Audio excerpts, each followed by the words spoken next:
to navigate, there's two things you need to know. And the first is, where the hell are you? Exactly, precisely, right? Razor sharp. What's good about you and what's bad about you? By your own reckoning. You don't have to, you can ask other people, but this is a game you play yourself. It's like, as far as I'm concerned, I'm taking stock. What is it that's okay about me and what needs some work? And you got to watch to not be too self-critical when you're doing that too, because that can just be another kind of flaw. And then the next is, okay, well, where are you going? What's your destination? Well, and that's what the frame is. Now, you could do that in a very sophisticated way. And you do that by thinking consciously about who it is that you are in an articulated manner and where you want to go and why and how you're going to get there. And people hardly ever do that. That's come as such an absolute shock to me as an educator. Because one of the other programs, I use this in my classes. One of the other programs in this suite of programs is called the Future Authoring Program, and I started developing it in my Maps of Meaning class, which is where some of this material is from. And I got students to write about their past. It's like, okay, we're talking about stories, so let's tell your story. Who are you? How did you get here? And what are you now? That usually helps people put things to rest, although it's quite stressful while you're doing it. Stress goes up when you're doing it, and maybe you feel miserable for a couple of weeks, and then stress goes down and it stays down. So that's also why people don't do it, because who the hell wants to have their stress go up? But if it's temporary, it's a sacrifice. So then the next issue is, well, where are you going? And one of the things that, and this I cannot understand. These students that have been in education system for 15 years, 14 years, high-end students, most of them, not once in their whole bloody life did anyone ever get them to sit down for like a day and say, all right, justify your existence. Like, well, seriously, it's like here you are in university, you're taking a bunch of courses, you've got some sort of vague career plan. It's like, defend the damn thing a bit, since you're going to go live it and everything. You're staking everything on it. It's like, what's your damn plan? And why are you so convinced that it's not the plan of a babbling fool? Because if you haven't thought about it, then it is. And if you really want to go out there and live that out, one of the things Carl Jung said was that you're in a story, whether you know it or not. And then he made two nice comments about that.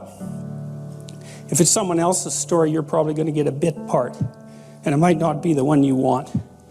And if it's a story that you don't know, it might be one with a really bad ending. Or maybe it's just bad, period, with a worse ending. And if you don't know what the story that you're living out is, maybe that's the one. Maybe you got that from your mother, you got it from your grandmother, you got it from your aunt, or God only knows where you picked it up, because you pick up things like mad, because that's what human beings are like. So maybe you're living a malevolent tragedy unconsciously. And then one thing you might ask yourself is, well, how wretched and miserable is your life? Let's add futile to that. How wretched, miserable, and futile is your life? And you might say, well, yeah, 70% on each count. It's like, then you're probably unconsciously living out a malevolent tragedy. And maybe that's not for the best. Oh, it's either that or the whole universe hates you.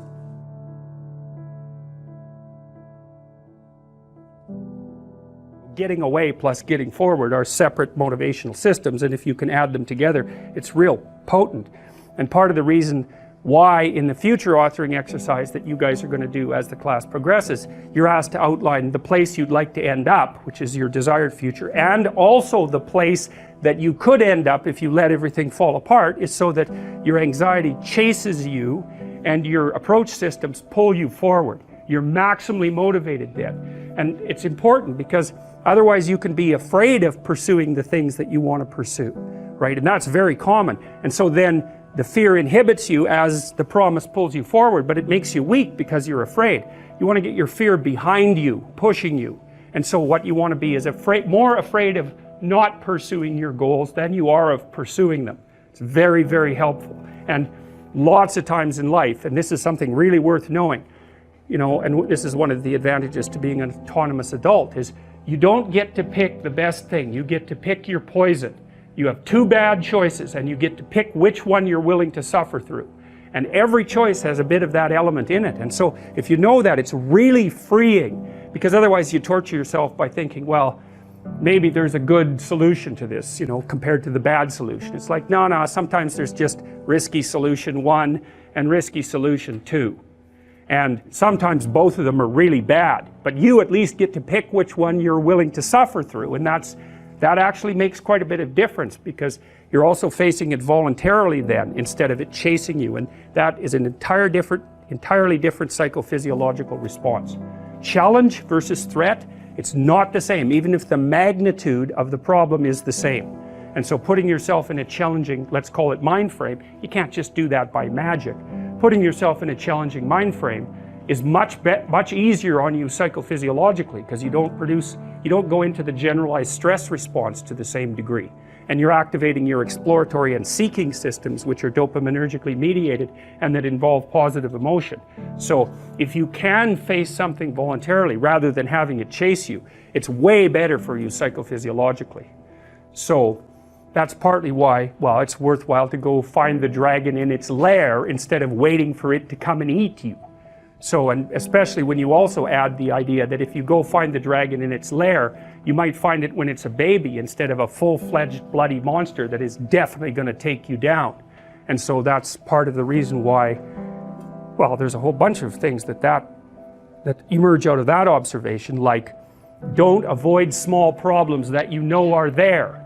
Face them, because they'll grow into big problems all by themselves. And you can think about, imagine the tax department sends you a notification. You owe them like $300.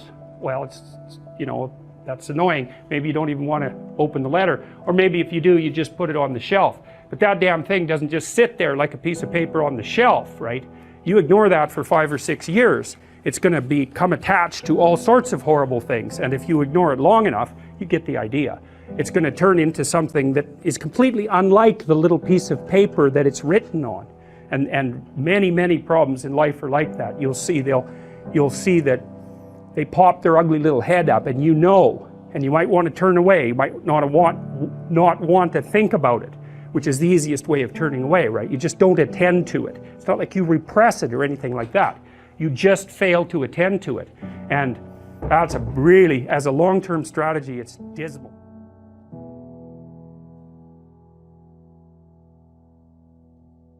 So anyways, you know, we got students to start writing in detail about not what they wanted. It's not a career thing, because that's the closest people usually get, is they have a career plan. It's like, no, it's not a career plan. That's peripheral. Important, but peripheral. It's like, all right, you got 3 years, man. You're going to live them anyways. Devote those 3 years to setting the world up around you so that it's the best it could possibly be for you, as if you were taking care of yourself, as if you cared for yourself. Well, what would that look like? You know, let's say, just for the sake of argument, if you figured out where you were, that you could have what would be best for you. Well, what is that? I bet you never asked. People don't ask, and so life comes at them like random snakes, and they sort of fend them off, and life goes by, and things don't work out the way people expected them to. But a huge part of that is they didn't know where they were because they wouldn't look, or didn't know that they should look. Ignorance and willful blindness, right? Two great catastrophes. And they never figured out where they wanted to go or why. Now, there's a problem with figuring out where you want to go. And the problem is that you make your conditions for failure clear to yourself. And people don't like that. So if you keep yourself in the fog, then you can't tell when you screwed up. Now that isn't so good because you're still screwing up. You're just too blind, self-blind to notice. Although in the short term, that's less painful. If you make your criteria for success razor sharp, then you know every time you screw up. But that's great because then you could fix it. You could either repair the behavioral inadequacy or the conceptual inadequacy that you're using as a tool in that situation, or maybe you could adjust your damn plan. Either way, you can fix it. And so, okay, so you're living in one of these bloody things, and you might as well, it seems to me, you might as well make it the best one you could live in because you don't have anything better to do. Now, if you don't do that, if you don't do it consciously, and this is what the psychoanalyst pointed out, is that you have innumerable quasi-autonomous subsystems that make you up that will generate stories impulsively, and you'll just act them out. And you know that because you watch yourself over 2 weeks and you think, Jesus, I did a lot of stupid things in the last 2 weeks. And you think, why? And it's because you're a collection of somewhat random, quasi-autonomous personality units, and lacking a leader, they're just going to fire off whenever they want. First you're hungry, then you're thirsty, then you want to go to bed with your wife, then you want to sleep in, then you want to tell your boss off, then you want to curse at the guy that cuts you off in traffic. It's like you're kind of like a 2-year-old. It's one emotional frame after another vying for dominance. There's no overarching hierarchy, and there's no king at the top.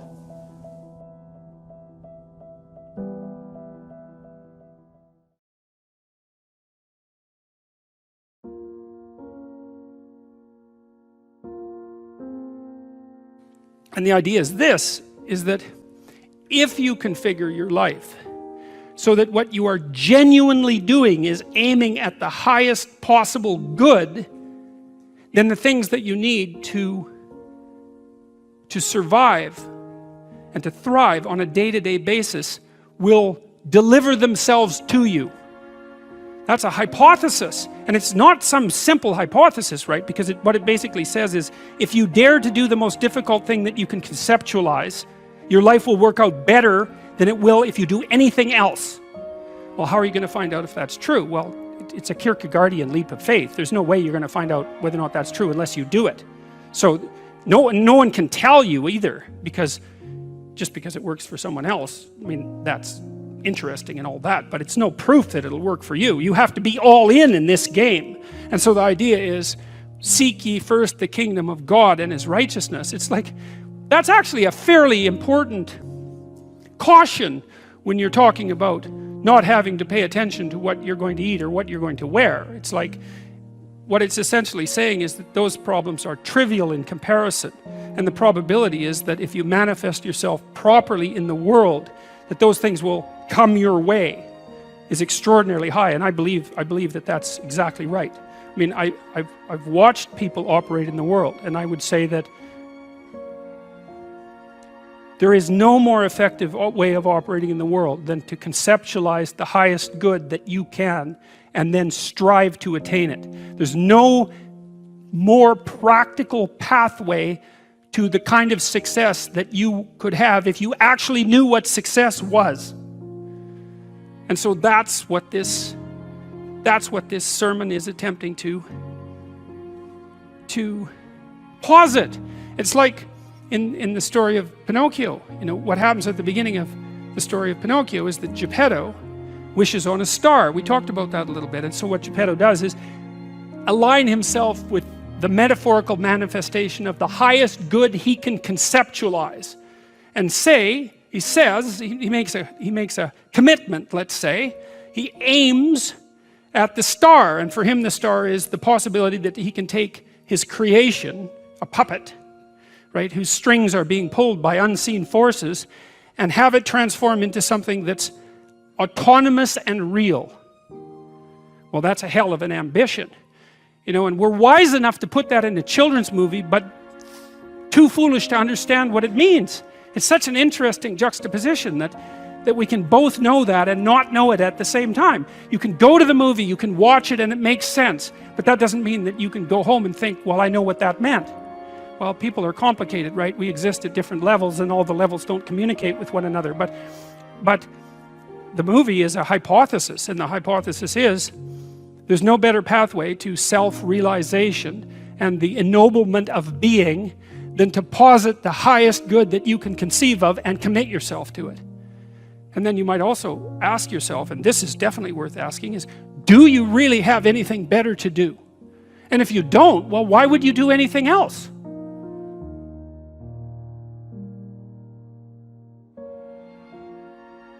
It's really fun to look at these old pictures once you kind of know what they mean. At least that's what I've discovered, is that once I kind of understand the underlying rationale for, someone worked hard on that. That's an engraving, right? They took a long time making that picture. They're serious about it. And when you understand what it means, all those people, they're prostrate at at the revelation of the law. It's like, well, no wonder. It's like, break the law and see what happens. Break the universal moral law, man, and see what happens. You know, I see people in that situation, well, as you all do all the time, perhaps me more than you because I'm a clinical psychologist, you know, and if the people I'm seeing haven't broken the universal law, then you can bloody well be sure that people around them have. It's no joke. Like, you make a mistake and things will go seriously wrong for you. And so, it's no wonder that you'd be terrified at the revelation of the structure that governs our being. One of the things that's so remarkable about the Old Testament, this is another thing Nietzsche commented on. He was a real admirer of the Old Testament, not so much of the New Testament. He thought it was a sin for Europe to have glued the New Testament onto the Old Testament, because he thought the Old Testament was a really accurate representation of the phenomenology of being. It's like, stay awake, speak properly, be honest, or watch the hell out, because things will come your way that you just do not want to see at all. And it might not just be you, it might be everyone you know and everything about your culture that is demolished for generation after generation. It's like, stay awake and be careful. And I think that people only don't believe that when they're being hubristic. And I think that most people know that deep in their hearts. You know, when you get high on your horse, that happens fairly often. If you have any sense, you think, geez, I better be careful and tap myself down a fair bit, because if I get too puffed up, man, something's going to come along and take me out at the knees. And everyone knows that. Pride comes before a fall. It's like, if you have any, that's why it says in the Old Testament that fear of God is the beginning of wisdom. It's like, I've never, in all my years as a clinical psychologist, and this is something that really does terrify me, I have never seen anyone ever get away with anything at all, even once. You know, there's that old idea that God has a book, you know, and keeps track of everything in heaven. It's like, okay, you know, maybe it's not a book. Fine. But that is a really useful thing to think about, because, well, maybe you disagree. Maybe you think people get away with things all the time. I tell you, I've never seen it. What I see instead is that thing happens, right? Someone twists the fabric of reality. And they do it successfully because it doesn't snap back at them that moment. And then like 2 years later, something unravels. And they get walloped and they think, oh my God, that's so unfair. And then we track it. It's like, well, what happened before that? This. Well, and then what? This. And then what? This. And then what? Oh, this. Oh, that's where it went wrong. It's, yeah, because you can't twist the fabric of reality without having it snap back. It doesn't work that way, and why would it? Because what are you going to do? Twist the fabric of reality? I don't think so. I think it's bigger than you. You know, and I think that one of the things that really tempts people is the idea that, well, I can get away with it. It's like, yeah, you try. You see how well that works. It's like you get away with nothing. And that is the beginning of wisdom. And it's something that deeply terrifies me. And, you know, ever since last September, when I've come to more like broader public attention, one of the things, I've been terrified of making a mistake, because I certainly know I'm more than capable of making a mistake. And thank God so far, either I haven't made one or no one's found out about it. So, but it's like, you know, we walk on a very thin and narrow edge. And we're very lucky when things aren't degenerating into chaos around us or rapidly moving to far too much order. And it's not an easy thing to stay on that line. And you can tell when you're on that line, because things are deeply meaningful and engaging when you're on that line. But if you're not existentially terrified about the consequences of wavering off that, then you are truly not awake.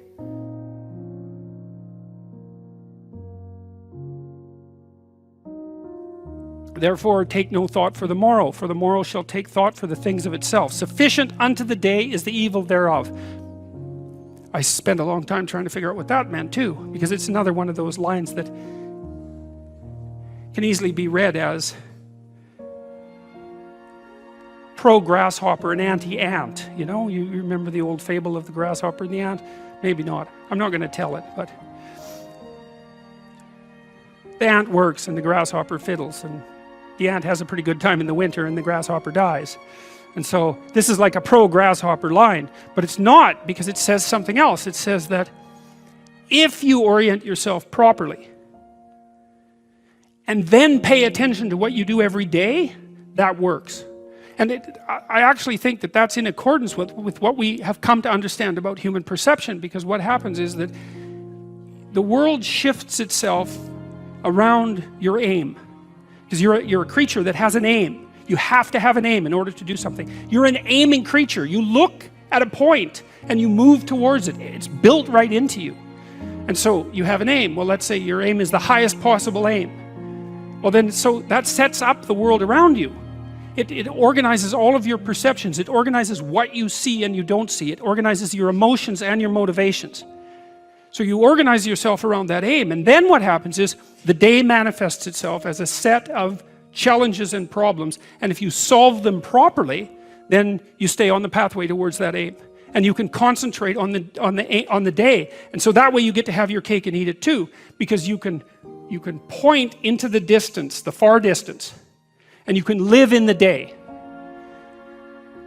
And it seems to me that that makes every moment of the day supercharged with meaning. That's how, because if everything that you're doing every day is related to the highest possible aim that you can conceptualize, well, that's the very definition of the meaning that would sustain you in your life. Well, and then the issue is, well, back to Noah. Well, all hell's about to break loose and chaos is coming. It's like when that's happening in your life, you might want to be doing something that you regard as truly worthwhile, because that's what will keep you afloat when everything is flooded. And you don't want to wait until the flood comes to start doing that, because if your ark's half built and you don't know how to captain it, the probability is very high that you'll drown.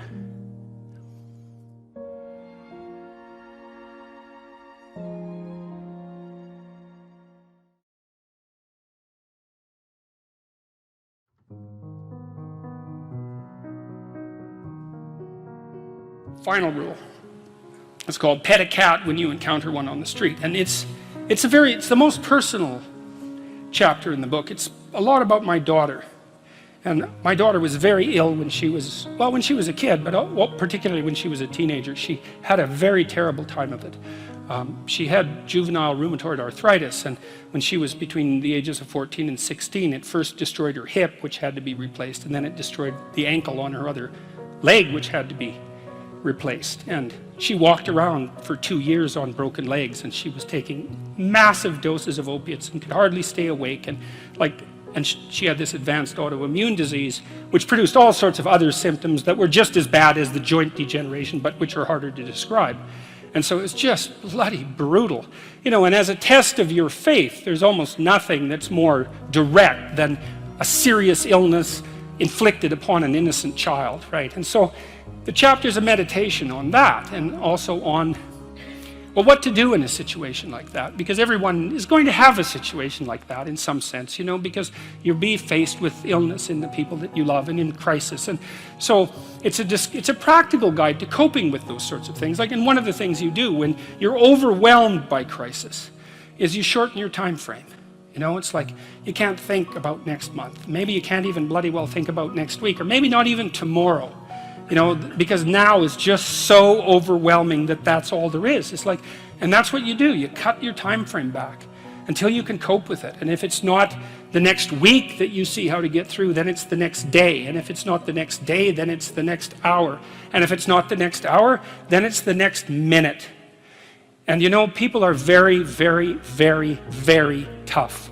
It turns out that if you face things, that you can put up with a lot more than you think you can put up with, and you can do it without becoming corrupted.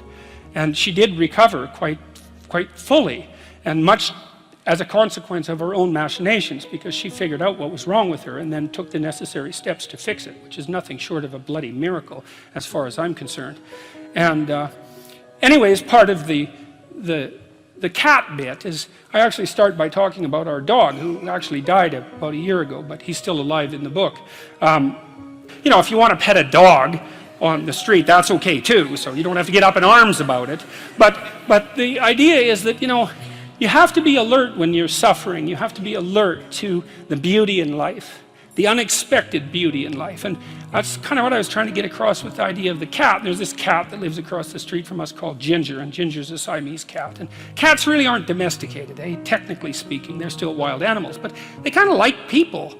God only knows why, but they do, you know. And so Ginger will come wandering over, and our dog looks at her, but they're friends, and she rolls over on his back, and Seiko used to, you know, nose her a bit, and then she'd kind of mosey over and let you pet her if she was feeling like it that day. And you know, you have to look for those that little bit of sparkling crystal in the darkness when things are bad. You have to look and see where things are still beautiful and where there's still something that's sustaining. And you know, you narrow your time frame and you be grateful for what you have, and that can get you through some very dark times.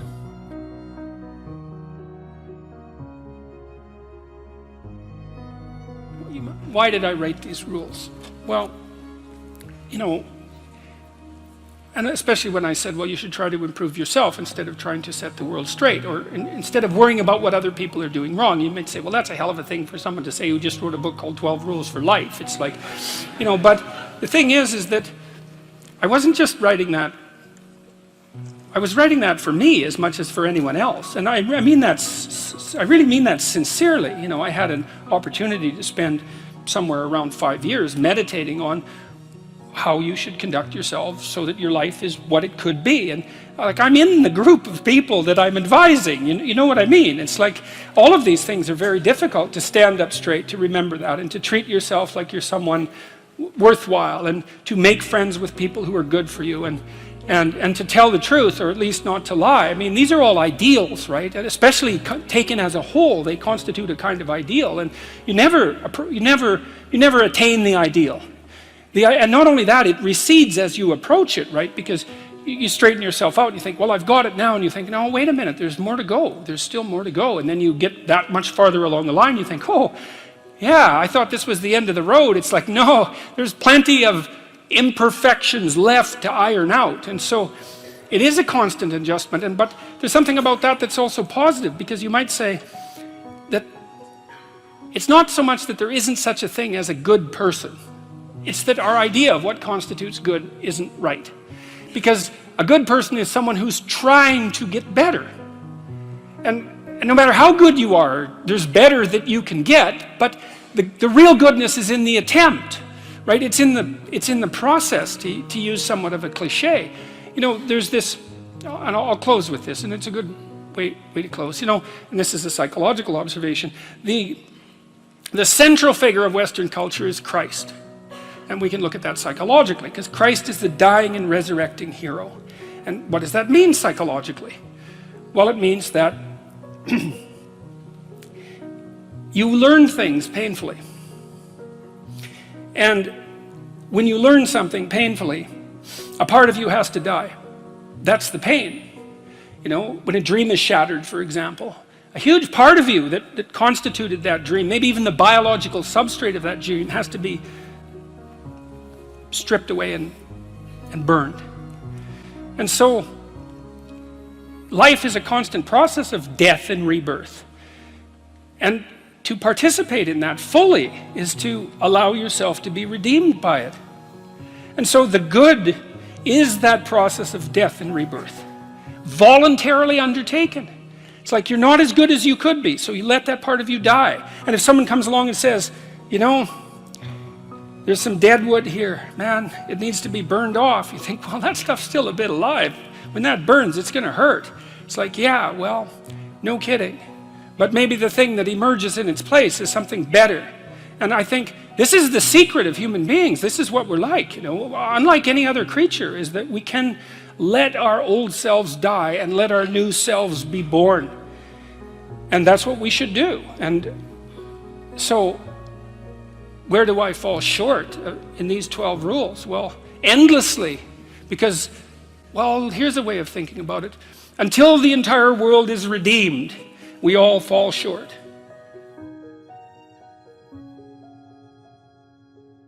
And you can do that, you know, in the worst situation. You can make it only tragic and not hell. And there's a big gap between tragedy and hell. You know, there's nothing worse at a deathbed than to see the people there fighting. The death is bad enough, but you can take that, as terrible as it is, and make it into something that's absolutely unbearable. And maybe I think, and this is sort of what I closed the book with, is this idea is that if we didn't all attempt to make terrible things even worse than they are, then maybe we could tolerate the terrible things that we have to put up with in order to exist. And maybe we could make the world into a better place, you know, and it's what we should be doing and what we could be doing, because we don't have anything better to do. And that's what the book is about. And that's the end of 12 rules for life. Thank you.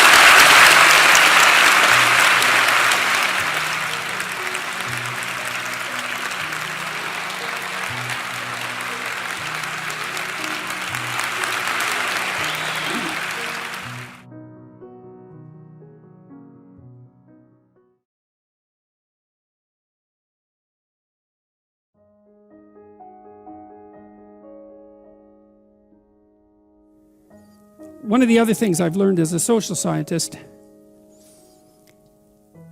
and I've been warned about this by, I would say, great social scientists, that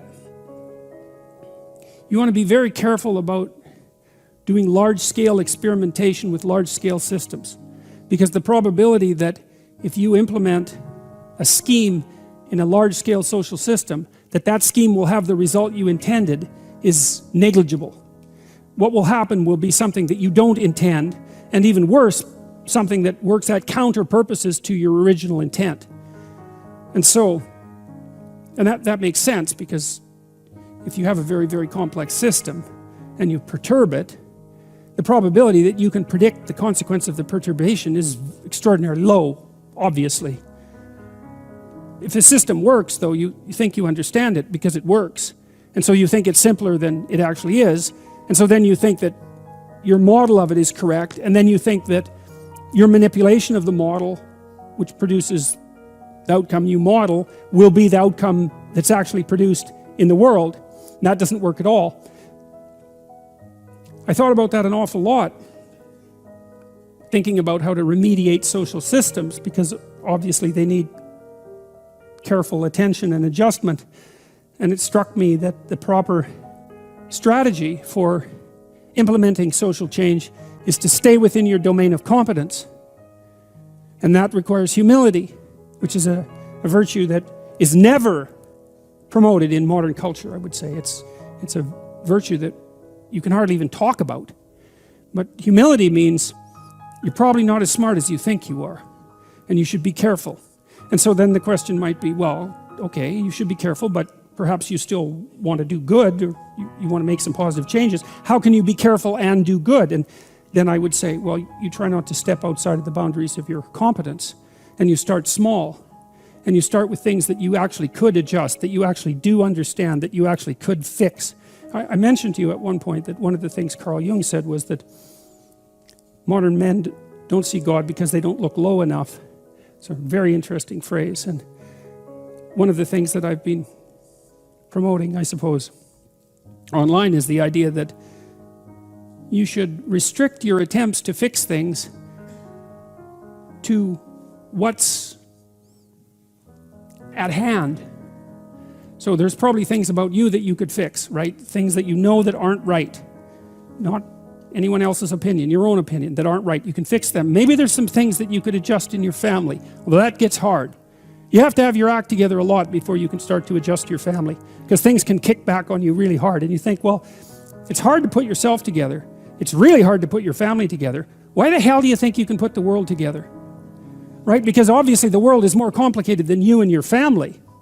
And so if you're stymied in your attempts even to set your own house in order, which of course you are, then you would think that what that would do would be to make you very, very leery about announcing your broad-scale plans for social revolution. Well, it's a peculiar thing, because that isn't how it works, because people are much more likely to announce their plans for broad-scale social revolution than they are to try to set themselves straight or to set their family straight.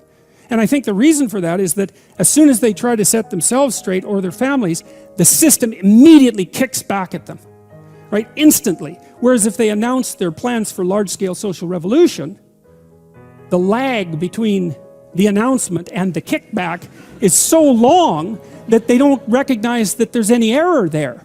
And so, you can get away with being wrong if nothing falls on you for a while. And so, and it's also an incitement to hubris, because you can announce your plans for large-scale social revolution and stand back and you don't get hit by lightning, and you think, well, I might be right, even though you're not. You're seriously not right. I might be right, and then you think, well, how wonderful is that, especially if you could do it without any real effort. And I really do think fundamentally, I believe that that's what universities teach students now. That's what they teach them to do. I really believe that. And I think it's absolutely appalling.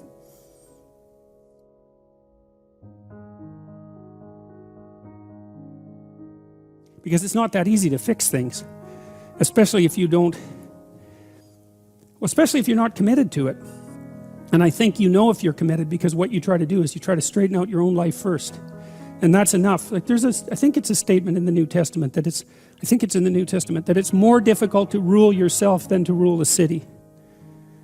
And that's not a metaphor. It's like all of you who've made announcements to yourself about changing your diet and going to the gym every January know perfectly well how difficult it is to regulate your own impulses and to bring yourself under the control of some, what would you say, well-structured and ethical, attentive structure of values. It's extraordinarily difficult, and so people don't do it, and instead they wander off, and I think they create towers of Babel. And the story indicates, well, those things collapse under their own weight and everyone goes their own direction. So that ends, I would say, the most archaic stories in the Bible. There's something about the flood story and also the Tower of Babel. I think they outline the two fundamental dangers that beset mankind. One is the probability that blindness and sin will produce a natural catastrophe or entice one. That's something modern people are very aware of in principle, right? Because we're all hyper concerned about environmental degradation and catastrophe. And so that's the continual reactivation of an archetypal idea in our unconscious minds, that there's something about the way we're living that's unsustainable and that will create a catastrophe. It's so interesting because people believe that firmly and deeply, but they don't see the relationship between that and the archetypal stories, because it's the same story. Overconsumption, greed, all of that is producing an unstable state, and nature will rebel and take us down, right? You hear that every day in every newspaper and every TV station. It's broadcast to you constantly. And so that idea is presented in Genesis, in the story of Noah. And then the other warning that exists in the stories, one is beware of natural catastrophe that's produced as a consequence of blindness and greed, we'll say. The other is beware of social structures that overreach, because they'll also produce fragmentation and disintegration. And so it's quite remarkable, I think, that at the close of the story of the Tower of Babel, we've got both of the permanent existential dangers that present themselves to humanity already identified.